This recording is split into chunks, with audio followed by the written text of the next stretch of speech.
once again. Earlier, we pointed out that fiction has some basis in realism. That is, the situation or characters, though they are inventions of writers, are similar to those that many human beings experience, know, or think. This is referred to as verisimilitude. What counts in fiction, therefore, is the way in which the authors present their work as true within the framework of the narrative. With fiction, the essence lies in narration, the recounting or telling of a sequence of events of actions.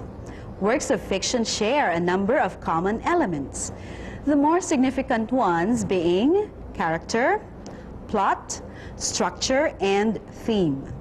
How significant are these elements in the understanding of fiction? Let's observe a class in its discussion of a short story. How many of you went to watch the movies over the weekend? Wow, you know, with so many good films nowadays, I wonder how you decide on which film to watch. How do you do that? Yes, you, Edmark, how do you Ma'am, we decide? decide on recommendation from our friends. Usually, the friends recommend the good movies that they have seen. That's good. How about you, JP? Well, about me, I read the reviews on the movie and decide which one is to see. Amy? As for me, I read the entertainment section in the newspaper to check on the actors and the director and what the ad says about the movie. Okay, thank you, Amy. How about you, Pat? Do you agree with her? Yeah, my friends and I do the same thing too. That's a good idea. You see, class, a movie poster tells us a lot about the movie which we intend to see. Like, for instance, this sample poster on the board. Take a look at it. This was a movie which I saw last week. Did any of you see this movie already? I did. You, JP? Yes, I did saw that movie, and I did see that movie, what I mean. And Denzel Washington was one of my favorite American actors. Do you remember his role in the movie? I think he played the role of a detective in the movie. Yes, that's right. Here's what the ad blurb of the movie says. Detective John Hobbs searching for a criminal he's already met, already caught, and already killed. Fallen. Don't trust a soul. Interesting, isn't it? Yes? Ma'am, I have a question. Yes, okay. How Go could ahead. someone be searching for... How could a detective be searching for someone he has already met, caught, and killed? Good question. Good question. Now, Ryan, read this part of the poster. An excellent and absorbing supernatural thriller. Wow, that must be something. Oh, yes, it is. Now, can anyone tell me who are allowed to watch this movie? Yes, Enrico. The poster indicates that it is rated PG-13 by the MTRCB.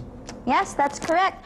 Now, can you tell us why the movie poster is a good basis for deciding on which movie to see? Yes, Aiko. The movie poster gives us an information on the cast, production staff, directors, screenwriter, and as well as the producers of the film. Okay, good answer, Aiko. Now, can anyone add to that? Yes, Amy. Ma'am, the poster also has a picture and an adverb which tells us what the movie is all about. Very good. Yes, Pat. We also see the MTRCB rating on the poster. Okay, that's right. Now, class, today, you are going to make your own movie posters for the story which I ask you to read, which is Edgar Allan Poe's The Cask of Amontillado. Okay, so you will be grouped into two groups, and then each group will pretend to be an independent film company. You will choose your own cast. You will decide on your own location, music, okay, on your own costume, and the ad blurb for your poster. And you should be able to justify your choices later on. Are my directions clear? Yes, ma'am. Okay, I hope you brought with you the materials I asked you to bring, which are, yes, Edmark, what did I ask you to I'm proud bring? to say that we all have our cartulinas, we have our old magazines, scissors, crayons, and what else? We have our paste. Very good. Since you have all the materials, you can now begin, but I'm going to give you only 15 minutes to work on this activity, okay? So class, make sure that your posters are as attractive as possible, and then make sure that your ad blurb will be equally catchy and interesting and memorable, okay? You may start now.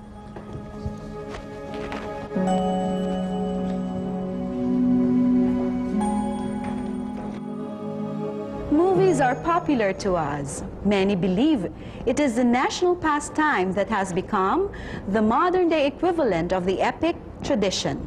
This interest in movies can be used in teaching fiction through movie poster making, such as what the teacher did in her class. The movie poster indicates the cast, the production staff, the director, the screenwriter, and the producer of the film, assuming that the short story is made into a film. The picture and the ad blurb also indicate the plot and the theme of the story. The use of movie poster is an excellent way of discussing two important elements of fiction, namely characters and theme. What are the nature and characteristics of these two elements? Character in fiction is the representation of a human being, the complex combination of both the inner and the outer self. In studying a literary character, we should determine the character's major traits or a specific quality of mind or habitual mode of behavior. How are characters revealed in fiction? Generally, authors use 5 distinct ways to present information about the character. These are as follows. 1. What the characters do. 2.